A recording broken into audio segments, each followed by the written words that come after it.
People from different walks of life, different experiences, different backgrounds, different regions of the state, different perspectives, all coming together in support of one purpose, which is to protect the people of Massachusetts. To say what is happening right now with ICE in Massachusetts and across this country is wrong, and that it doesn't make us safer, and that it needs to stop. Let's be clear about what's happening. Over the past year, President Trump has sent federal agents into communities, cities, and states around the country. And what we have seen week after week, month after month, are federal agents instigating, antagonizing, and yes, causing violence in communities. People have been killed, others have been shot. We've seen mothers and fathers ripped out of cars and from the arms of their children. United States citizens have been stopped, arrested, and detained. Their homes broken into without a warrant. Citizens have been threatened with being put on a domestic terrorist watch list simply for holding a cell phone and filming. ICE agents we've seen assault peaceful protesters. And at the end of the day, what we've seen through Donald Trump and his agents are continued trampling of constitutional rights and protections. Rights and protections that are respected here in Massachusetts and across this country. Now, all of these actions by ICE stand in stark contrast to our own outstanding state and local police. And I want to be clear about that. Because of ICE, it's actually the fact that our state and local police have been put in difficult positions. So I take this all together to try to give you some background as to why we're taking action today. As you know, I come to this as a former prosecutor and as Attorney General. I can tell you that this is making no one safer.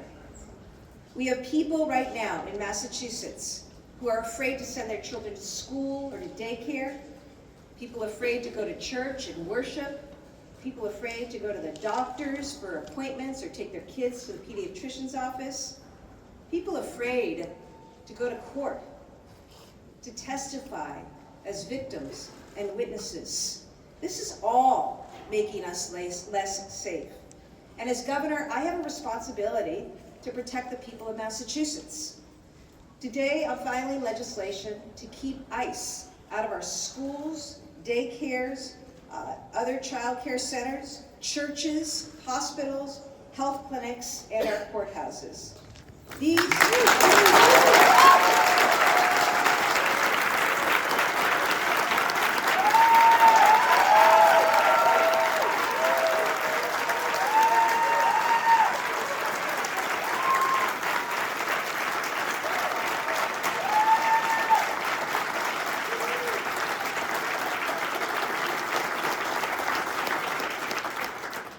are all places where people go and expect to be safe. Our action today is actually in line with what was long-established federal policy. It used to be that federal agents and partners in law enforcement recognized those sensitive spaces, and they in fact used to designate them as sensitive locations that were protected from enforcement action. Now, the Trump administration threw out that common sense policy at the start, on the very first day of taking office, in fact, and made the way for what has been extreme and downright un-American tactics. Their goal has been to intimidate and to instill fear, and that's what they've done. And we're here today to restore trust in government. You know, I look at our schools in Massachusetts. Enrollment has declined, most significantly in immigrant communities, with record drops of over 5% in Chelsea and Everett. School leaders will tell you in no uncertain terms that this is directly tied to Donald Trump and ICE. We need families to trust our schools and to be able to send their kids to schools and to daycare. Churches. Under the Trump administration, churches and places of worship are now seeing parishioners afraid to come and worship and pray. At a time, by the way, where a lot of people are understandably and rightly turning to God for comfort and support. That's right. The Trump administration is actually standing in the way of religious freedom in this country, and we're going to stop that here. We're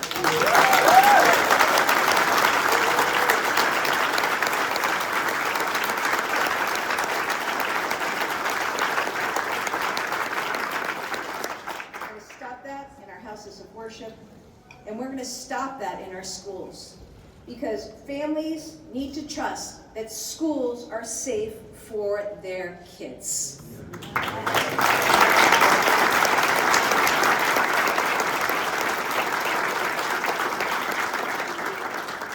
Hospitals and healthcare clinics have not been immune to these tactics. Providers across Massachusetts, I'm talking about hospitals, healthcare centers, doctors' offices, are seeing people skip medical appointments, skip needed care, pregnant women not going to the doctors, not taking their kids for pediatrician visits, not going to the doctors when they're actually really in need of emergent care. Why? Because they're afraid of ICE. We have people who are afraid to visit their parents in a nursing home because of ICE. That's just wrong. We're going to stop that here in Massachusetts. It's absolutely unacceptable. We're going to protect and keep safe our healthcare spaces. Now finally, courthouses. Judges are telling us that ICE's presence is keeping away victims and witnesses. Here's what that means. It means that people who are charged with crimes are not having those cases prosecuted. It means that people who are charged with crimes are not being prosecuted and held accountable. That's counter to public safety. And I'm not going to let that happen anymore here in Massachusetts. I think about the impact on victims of serious crimes who've had their cases dropped because they're afraid to go to court, or a witness is afraid to go to court. And then violent criminals left to roam free as a result, domestic abusers, people who commit rape and assault. When that happens, guys, it makes everyone less safe. And so our legislation will ban warrantless civil arrest by ICE in our courthouses.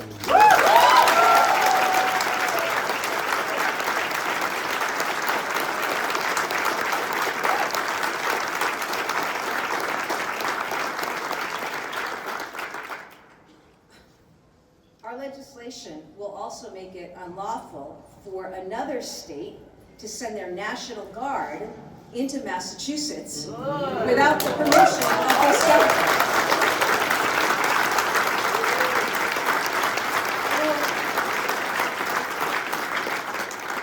You've seen this, Donald Trump sending guard troops into Chicago and Los Angeles against the wishes of state and local officials. These deployments of the Guard, they drain resources.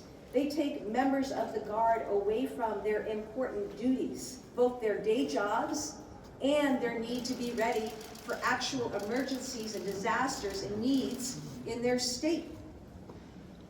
This hasn't made anyone safer. It's a dangerous development, and we're going to do everything to stop this from happening here. Our bill will also allow parents to prearrange guardianship for their kids in case they're detained or deported. And I am really sorry to even have to utter those words. But at the end of the day, we've seen here in Massachusetts and around this country, littlest kids taken away from their parents, left alone or in the care of maybe a neighbor, maybe the state. It's wrong. So in the interest of protecting people in Massachusetts, we're going to make it easy for parents to take the step of guardianship in the event, the tragic event, it's necessary for their family. In addition to filing legislation, I'm also doing things that will take effect immediately. I'm signing an executive order today to protect our state and state resources from ICE. That includes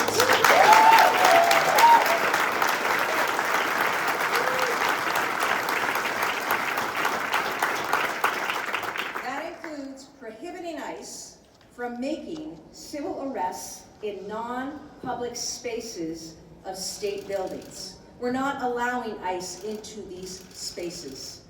Prohibiting the use of state property for staging immigration enforcement activities. And lastly, prohibiting state agencies from entering into any new 287G agreements unless there is a clear and imminent public safety need.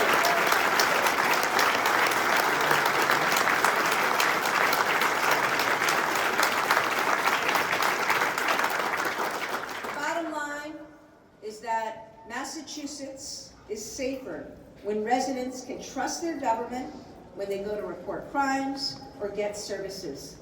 And we are trying to restore that trust today. What we're doing today in Massachusetts is standing up to an agency and an administration that are out of control. But we're doing more than standing up to and against something. We're also standing up for something, right? You know, basic concepts of freedom and rights and protections enshrined in state and federal constitutions for a long, long time. We're standing up for our immigrant communities who are a part of the fabric of our communities and contribute so much to our culture, to our economy, to who we are. We're standing up for public safety and for education and health care and the ability of people to freely practice their faith. We're standing up for the liberties that we hold dear and for the protections we deserve in the places where we go and need to feel safe. That's the legacy of freedom here in Massachusetts, and it's one that we need to continue to stand for here and across this country. My job as governor is to keep the people of Massachusetts safe. I take these actions because I need to. Because the last weeks and months, the onslaught of the Trump administration's tactics when it comes to ICE is both something we've never seen before. It's also something that's done grave harm to the safety and to the well-being of Massachusetts residents. Donald Trump needs to remove ICE operations from communities. Okay? I want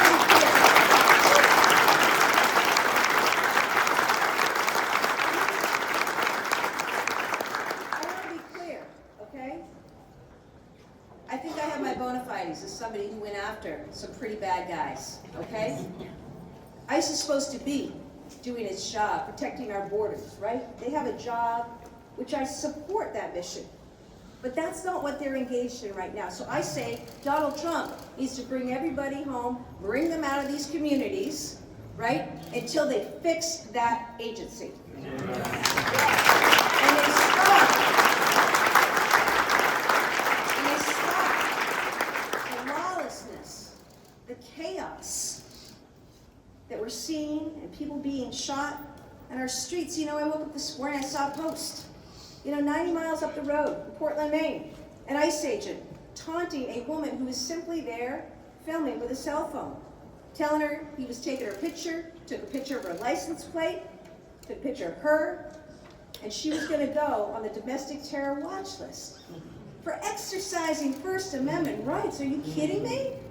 So this is where we are, sadly, right now in this country. I don't take these actions lightly. I take them out of necessity, okay? Both in respect and to honor my obligations as governor to protect people, and also because I swore an oath too. And we've got to protect and defend the rule of law and the rules of engagement that have been the norm for the last 250 years of this great nation.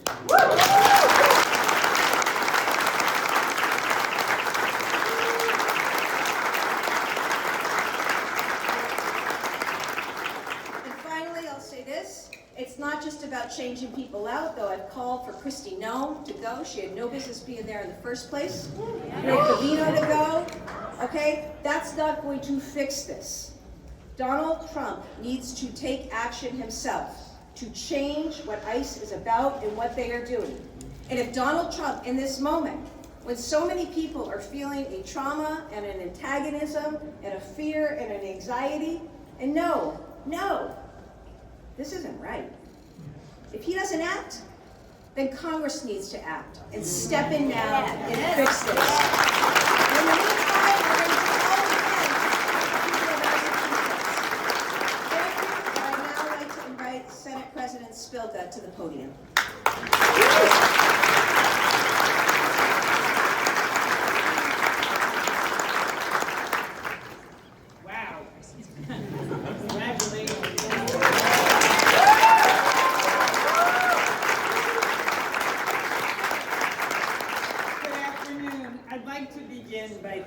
Governor Healey and the Healey-Driscoll administration for bringing us together today. Look around you. Look at all of your wonderful faces and your desire to see this happen and your excitement, unfortunately, the need to have this happen. But what we have witnessed on the streets of Minnesota, of Maine, and so many other parts of our country in recent weeks has been enraging. Masked individuals are ripping apart families with no warrant, no due process, shooting and killing a mother and an ICU nurse with the Department of Veterans Services. American citizens murdered in broad daylight on American streets. One victim was simply driving. The other was exercising his constitutional right to protest his government. These actions, as the governor acknowledged, are not any legitimate public safety, as Trump states. They were acts of intimidation carried out by individuals who have been empowered to enter communities with the sole purpose of inflaming fear and sowing division. In April, I said on the Senate floor that these actions, unfortunately, echoed those my grandfather experienced in Poland more than a century ago, and experienced by others throughout Europe that led up to World War II, and unfortunately have been experienced by others from other countries during our history.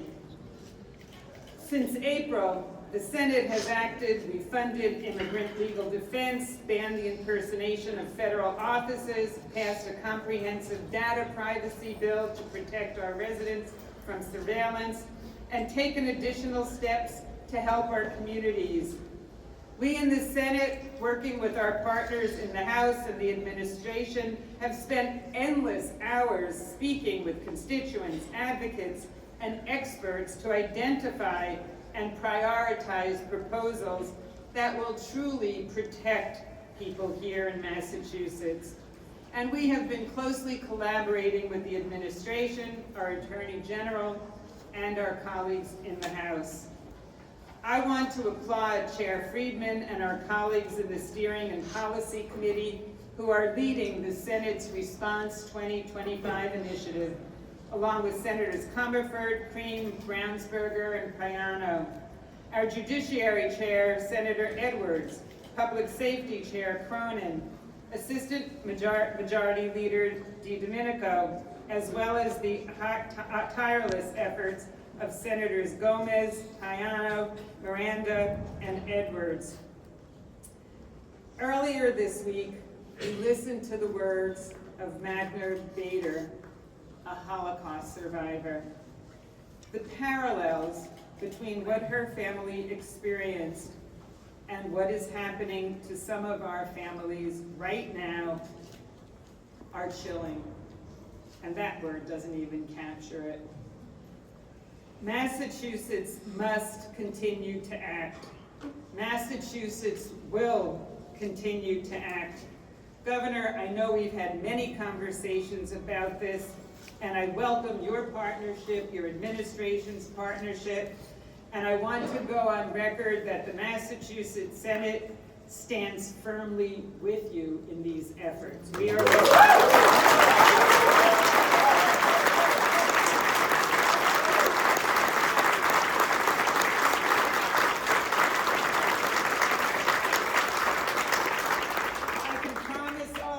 when this legislation reaches the Senate, and hopefully that is very soon, we will engage thoughtfully with the details and consider additional protections developed through the hard work of our senators, measures that we feel are necessary to defend the safety, dignity, and rights of our residents. Let me be clear, the Senate will also do everything in its power to return these proposals to your desk for your signature soon.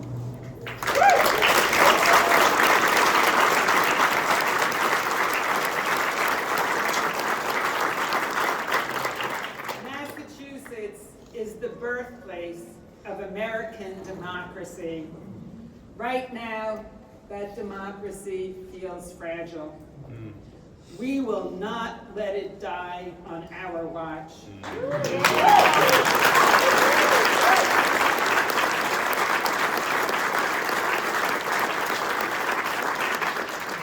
Working together, we will continue to meet this moment, and we will protect our residents, defend our values, and continue to lead.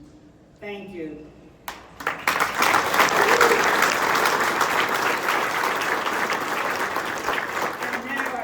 To introduce Essex County District Attorney Paul Tucker.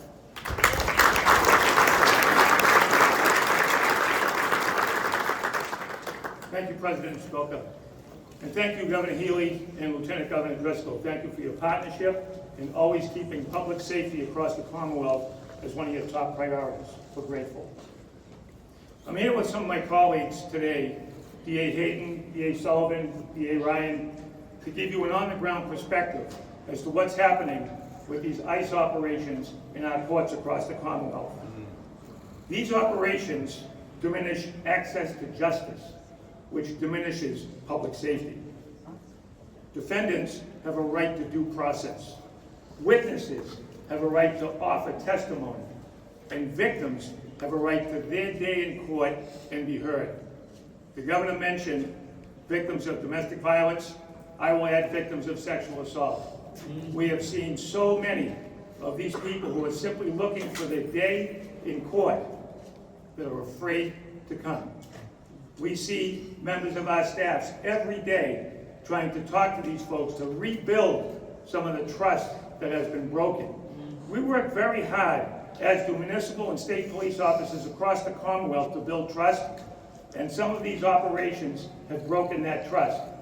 I fear it may be irreparable. We have work to do. Courthouses are to be places of fairness and justice.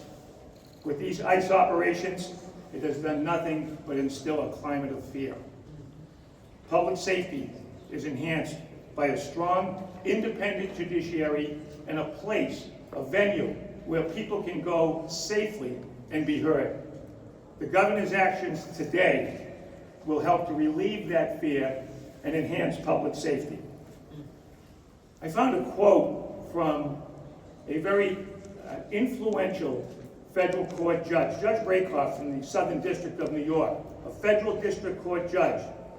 His words, much better than mine, will say exactly what the issue is that we're facing every day. Access to justice cannot coexist with a threat of civil arrest looming over those who enter a courthouse to assert their rights, to defend themselves, or to fulfill their civic obligations. Think about every one of these words. Governor, your actions today will help enhance public safety, and we'll all be better for it. Thank you.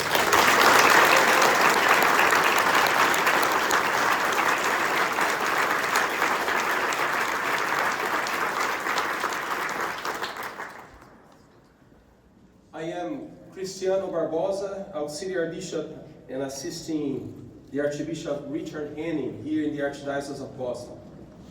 It is a privilege to be here with you, Governor Healey, and all who are here gathered, as today she's addressing issues directly pertinent to the common good of our society in this time.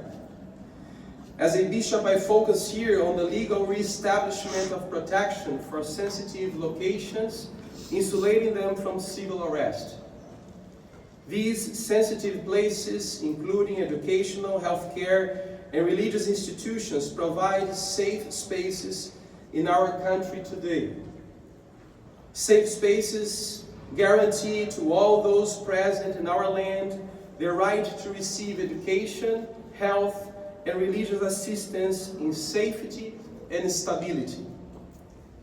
Governor Healey's proposal speaks directly to a pressing civic need.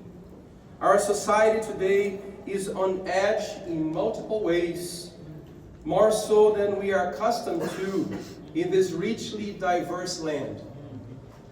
In November 2025, the U.S. Catholic bishops issued a special message to our people in which we said, "We are disturbed when we see among our people a climate of fear and anxiety around questions of profiling and immigrant enforcement. This generalized sense of fear and anxiety is one way to describe being on edge in our country today. As an immigrant myself and as a bishop ministering here in the Commonwealth of Massachusetts, I can affirm that many among the good people we serve are experiencing and living in constant fear and distress. Legal protection for safe spaces in schools, hospitals, and houses of worship are needed as one means of providing locations and institutions to renew the spiritual and physical lives of all of us and all our neighbors. All human beings with their God-given dignity deserve to feel safe and protected. The governor has identified an unmet need. It once was protected by federal law, but now requires that states step into a gap seriously absent among us. We are a nation under God. That's how we say. And in our traditions, God is the one who teaches us to care for the poor, the vulnerable, to welcome the stranger, to care for them, to promote them, to integrate them. Thank you, Governor, and all who are here today. Thanks to all of you who are here to protect all our safe spaces and our people. And now I would like to introduce you Almi Abeta, Superintendent of Chelsea Schools.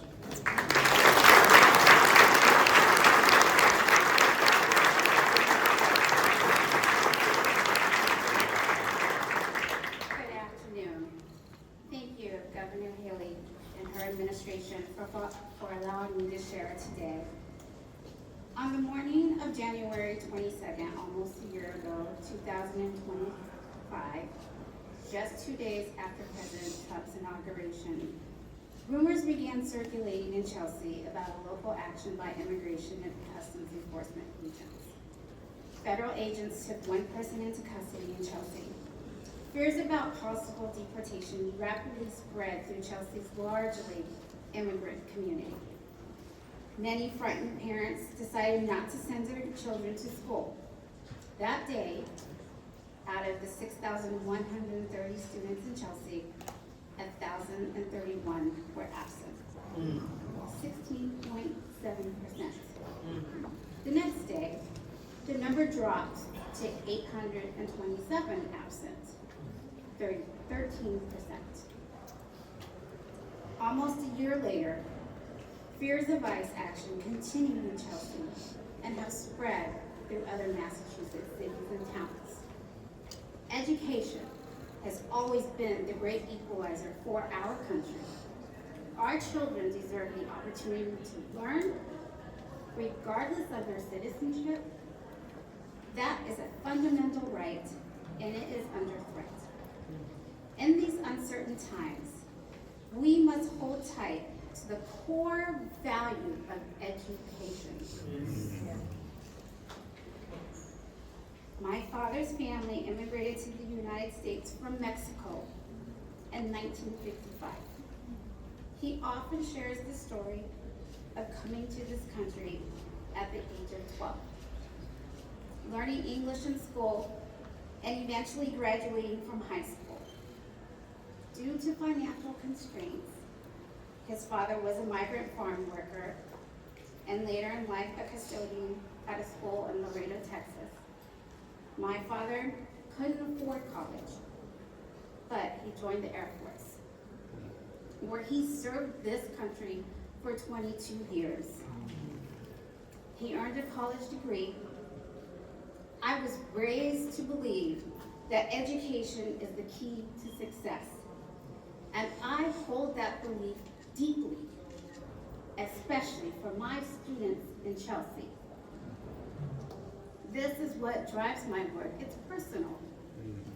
I see my own story reflected in the lives of the district students and their families.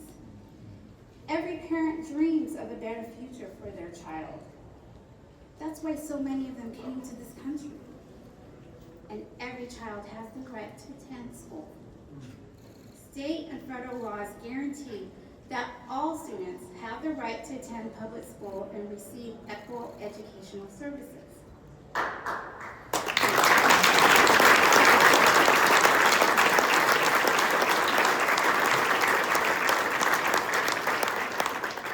In response to continued ICE rumors in Chelsea, my communications director and I continue to send letters to families reaffirming our commitment to welcoming and educating all students in Chelsea, because that's what we do with Chelsea. Our goal is to ease families' concerns and ensure that they understand how we will safeguard their children while they are at school, because attendance matters. Children have to be present to learn. And we are changing the lives of our children every single day. We want families to have trust in our schools. When they trust us, they send their children to school, where they can access vital services. For many of our students, school is not just a place for learning. It's also a place where their basic needs are met, especially as many families struggle with food insecurity. With education, children have a chance to achieve their dreams. It is the key that can transform a student's life, and we've seen it firsthand every day in Chelsea. And by changing one life, we have an impact on an entire generations to come. The pandemic taught us just how crucial it is for children to be physically present in school. Let us not forget this fundamental right, and let us protect it fiercely. Thank you. Thank you.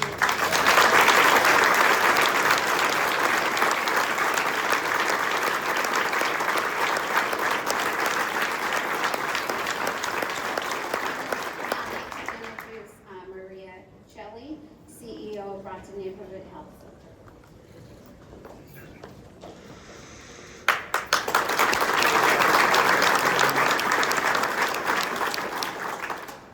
Good afternoon, everybody. Thank you so much to Governor Healey, Lieutenant Governor Driscoll, Secretary Mahania, Undersecretaries Rosenthal, legislators, leaders, and all of you wonderful supporters in the room, for this opportunity to share the perspective of a community health center and a healthcare leader. My name is Maria Celli. I'm a psychologist and the CEO of Brockton Neighborhood Health Center. We're a community health center serving nearly 40,000 patients from Brockton and surrounding communities. We offer over 200,000 annual visits across many medical services: primary care, OBGYN, behavioral health, addictions treatment, dental, infectious diseases, nutrition, eye services, and the list goes on. We offer this through a patient-centered model of care. But we are way more than a healthcare provider. We are a trusted pillar of the community we serve. At Brockton Neighborhood, like many other community health centers, we work hard to create and promote trust, which we've spoken about. as well as access and engagement with all the comprehensive primary care services we offer. We do this because it's not only the right and caring thing to do, but it's also the smart thing to do. The more we make healthcare in the Commonwealth welcoming, safe, and easily accessible for patients to engage with, the more they can take care of themselves, their families, and their communities. Let me be clear. Any interruptions, including interruptions due to fear of immigration enforcement actions to healthcare access and engagement, is a problem, not just for one patient, not just for their caring family, not just for the hardworking providers who care for them, but for everyone, all of us. When patients avoid primary care out of fear, it creates problems. Delays in care can turn manageable health concerns into serious, sometimes life-threatening conditions. We know patients who don't get their screenings because of fear early are diagnosed with cancer, maybe at stage 4, when they could have been caught at stage 1 and been treated. This leads to higher costs and unnecessary suffering and loss. When people can't access timely treatment for infectious diseases, those diseases spread. When people cannot access timely treatment for their chronic illnesses like hypertension and diabetes, these illnesses progress, recovery becomes harder, health disparities widen, costs rise, and everyone in communities suffer, from the patients to families to schools and even businesses. If people's access to primary preventative care is interrupted for any reason, they end up showing up also at emergency departments for needs that would have been better served in our offices at community health centers and clinics and local hospitals. And then the people who are there for needed emergency care at the emergency rooms have more difficulty accessing it, and the total cost of care becomes so much more expensive. At community health centers, we see every day how prompt, accessible care protects not just individual patients, but the overall health and stability of our communities. We see it in our patients. Many of the patients in our communities at health centers are immigrants. They're hard-working individuals. They are mothers working multiple jobs, children eager to learn, grandparents trying to take care of their grandchildren. They are families and workers who are fueling our local economies. At many community health centers like Brockton Neighborhood, we also proudly hire from the communities we serve, making many of our healthcare staff brilliant, dedicated immigrants who represent the best of this Commonwealth.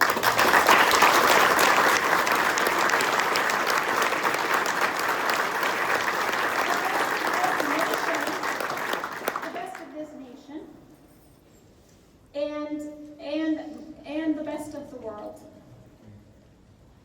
I am a proud immigrant, and I feel privileged to be here and to work alongside anyone else, a lot of whom are behind me and around me, who believes in the dignity of all people, in making the world a better place in the areas where we can impact it. That is the way I was taught by my hardworking immigrant family. And that is what I try to bring to my everyday at Brockton Neighborhood Health Center and in any space I occupy. In addition to supporting patient health and well-being, we want to keep trying to support our healthcare staff, our doctors, our nurses, social workers, all of us. They bear a lot of burden already. I think we know that. I think everyone here probably knows a healthcare worker and knows how hard that work already is. They work so hard to care for our communities. I know, I see it every day. Let's not add extra fear and stress to them either.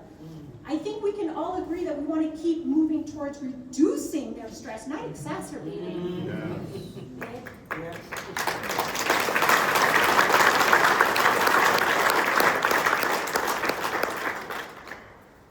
I think it's clear that safe, timely care in healthcare facilities isn't a convenience. It isn't just a right, it's a critical component of our community health across the Commonwealth. Healthy people can be active participants in their families, communities, and our local economies. Stress providers can focus on care instead of fear.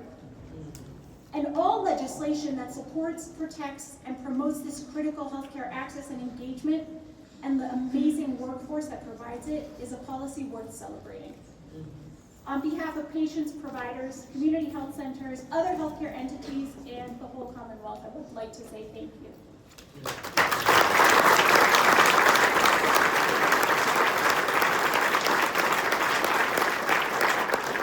And thank you for the opportunity to share this humble perspective. And now I would like to welcome Gladys Vega, President and CEO of La Colaborativa.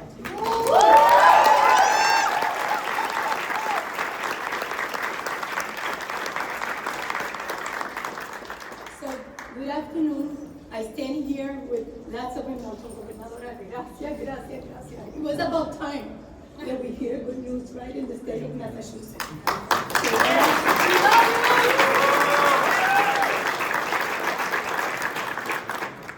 I'm going to read my statement because I'm a mess emotionally because I am so happy. 2025 was the worst year in my 30 years of life in La Colaborativa.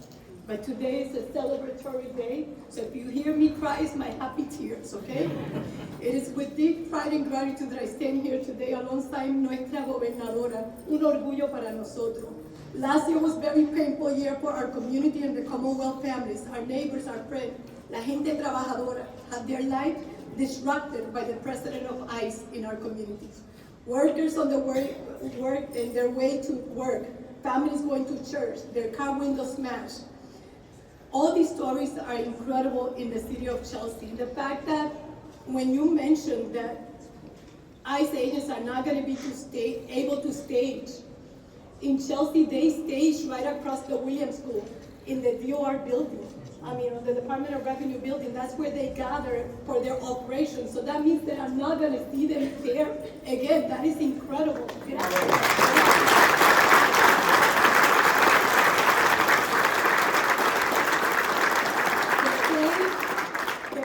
These families are going through will not soon disappear. The trauma that these family separations have gone will never be, they will constantly be with them. We still carry that pain in our heart, in our soul. I want to make sure that you understand how grateful we are to all the nonprofit directors, to the workers that show up every single day, that are running the streets, the courthouse monitors that are chasing ICE and documenting. Thank you for standing for us. For those non-Latino residents of the Commonwealth that have said, estoy presente, I want to help, I want to be a good neighbor. I don't know that individual, but I'm here to help, and I stand by you. We're extremely grateful for your actions. Those actions matter.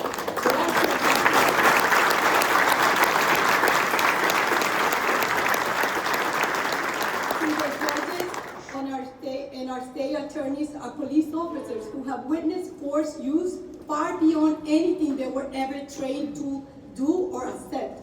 And they still choose dignity. They choose humanity over what they see with the federal government. We're very proud that our state officers and our local police officers are not involved like they are in other states. And that's what the Commonwealth of Massachusetts is all about.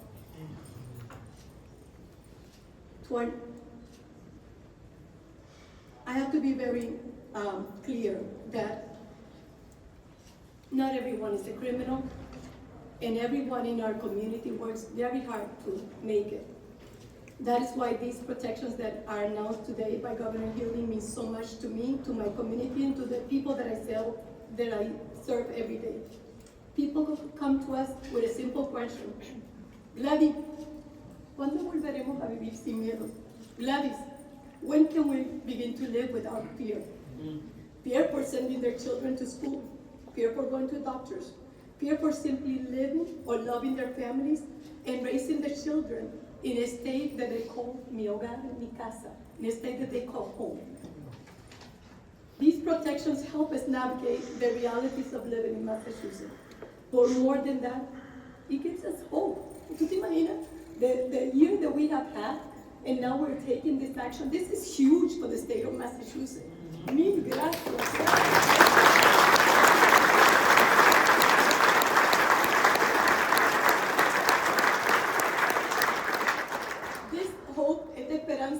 Massachusetts, que aquí en Massachusetts we have, this is a demonstration that in Massachusetts we have leadership that knows what is right.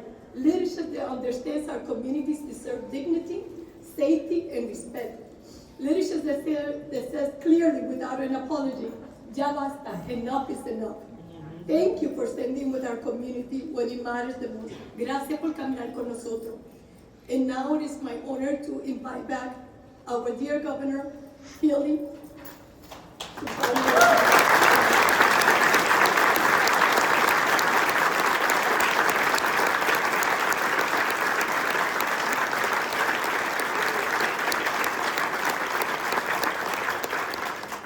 Thank you so much to all of our speakers, because I think it's important to know we're not, that this is real. This is real stuff. It's happening in Massachusetts. I'm sure it's happening in other states, and that's why it was important to take the action that we took today. With that, we're happy to answer any questions on topic. So let's go one at a time. Matthew? How does federal law interact here? Does federal law not supersede what you're proposing?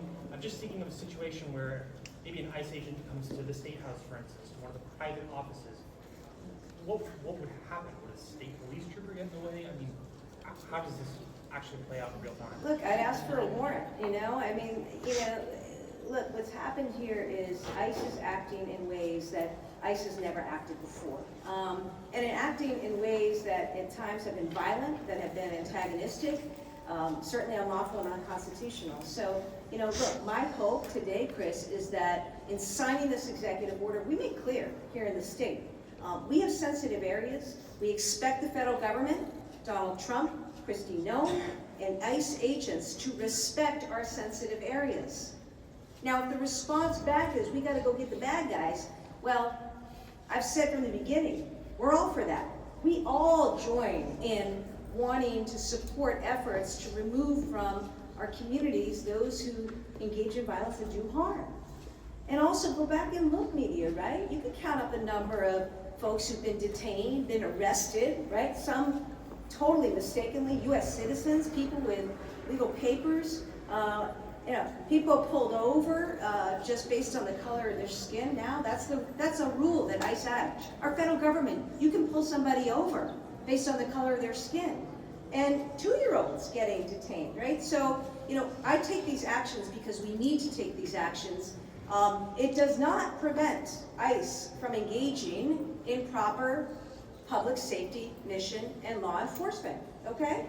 And there are ways to do that. In fact, men and women here in the state do that every day, okay? So, this is where we are. My hope is that they respect that. And again, my real hope right now is that Donald Trump call a timeout, get everybody back out of communities, right? Fix this agency that is so desperately broken.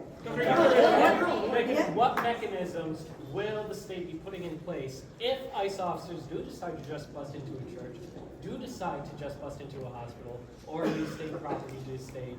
What mechanisms will the state put in place to hold those agents accountable under this law and executive order? Yeah, I'll tell you, we'll do everything we can to make sure that it's upheld and that people are protected. I mean, again, I say don't bring the fight. Don't bring the fight, okay? When you hear from a school superintendent that says, I have kids who are not going to school, and I misreported what you said, I called it 5%. We're talking about 15% of a school population not going to school. Or when you hear people aren't going to health care, how is that making us as Americans stronger, safer, and the like? So I really do hope that with today's announcement that the White House hears me and that those in charge hear me, and that we are going to take this very seriously. And as a state, there are certain things that we have under our control, including who's going to use our state property, who's going to use our state resources. So, I'm going to take charge of what I can take charge of and what I have jurisdiction and authority over. But I really, really hope, sincerely, that the message is heard. This is not working. This isn't working. It's not making anybody safer, and it needs to stop. Governor, how can you possibly not call Massachusetts a sanctuary state? I'll come back to that question. 287G agreements, if you're gonna get rid of them, why not get rid of the existing one, like with Plymouth County? Well, that's a county issue, okay, it's not a state issue. We do have a state 287G agreement. It's with our Department of Corrections. I actually support that agreement, okay, and I'll tell you why. When you're incarcerated under the care, the custody of the Department of Correction, that means you've done something pretty bad, okay? This is prison, and I think it is appropriate to have an agreement that says, look, if you're here undocumented, you commit a crime, you're prosecuted, and you're sentenced to prison in the Department of Correction, at the end of that sentence, okay, I think it is appropriate for our Department of Correction to notify ICE, who by the way knows that somebody is there already, but to notify them and to give ICE the opportunity to take into custody and deport that individual. So what I'm doing today though is saying, given what's going on in the country with this agency that is so problematic, no state agency, again, what can I do under my control? No state agency or entity in the Commonwealth is going to enter into a 287G agreement. Now, I've said, look, if there is an instance of imminent threat to public safety, then my Secretary of Public Safety will certify that's appropriate, and that may happen. But for the time being, this is the state of play. Governor, how can you possibly not call Massachusetts a sanctuary state with these updated policies? How can you call Massachusetts a sanctuary state How can with... you not? No, I'm asking you the question. How can you call Massachusetts a sanctuary state based on these policies? Well, it's preventing ICE from arresting immigrants or receiving immigrants. Excuse me? It's preventing ICE from arresting their targets at courthouses. No, it isn't. No, it isn't at all. And this is part of the misinformation that's out there and what people love to spread.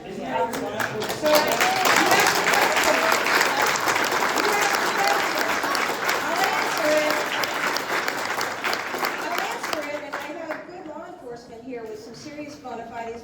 Dear Ryan, how long have you been a prosecutor? 40 years. Yep, okay. Hayden, how long have you been prosecuting? 28. 28? And Tucker? 34 years of law Okay, enforcement. so that's a lot of years of law enforcement. Everyone will tell you there is a way to do this. It's called a judicial warrant. And everybody, myself included, along with these folks, stand in strong support of law enforcement, real law enforcement, in strong support of local and state police and law enforcement, and stand in strong support of the public safety of our communities. The problem is that ICE right now, we're not a sanctuary state. I already outlined the cooperation, the work that a Department of Corrections does with ICE, okay? And you gotta understand, ICE is responsible for enforcement of immigration law, civil enforcement of immigration law. That is not something that local and state entities, actors, including law enforcement, are responsible for. So, you know, that's, I gotta tell you, it's really heartbreaking to see the state of affairs and to know that it's come to this and that I, as governor, have to take this action to protect the safety and the well-being of our folks. It's just a shame. And every day, and I can tell you, going back in my career as Attorney General, I used to work, and our teams did, with FBI, HSI, you know, ICE, CBP. You go through all the federal agencies, right? We used to work with them to investigate and prosecute crimes and to put people away. And I can tell you, today, that hasn't changed. State and local law enforcement continue to work with federal agencies in investigating and prosecuting crime in this state. That hasn't changed. So nothing about today's announcement changes the operation of law enforcement in this state and the good work that they've been doing to go after criminals and to keep people safe. We're not changing that at all. What needs to change, though, is the president needs to fix ICE. He needs to fix this broken agency, and if he hasn't, Congress has got to step in.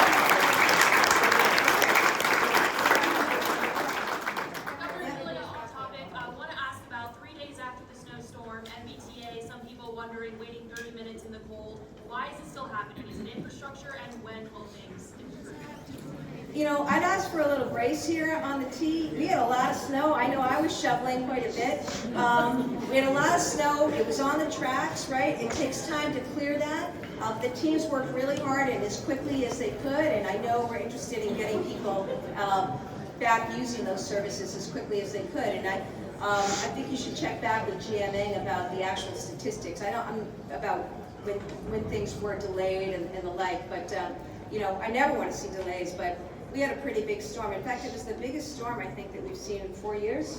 Yeah, so, but that's not to say we aren't working every day to improve the T, to improve the commuter rail, and to invest in public transportation in the state. Governor. Okay. Thanks, everybody.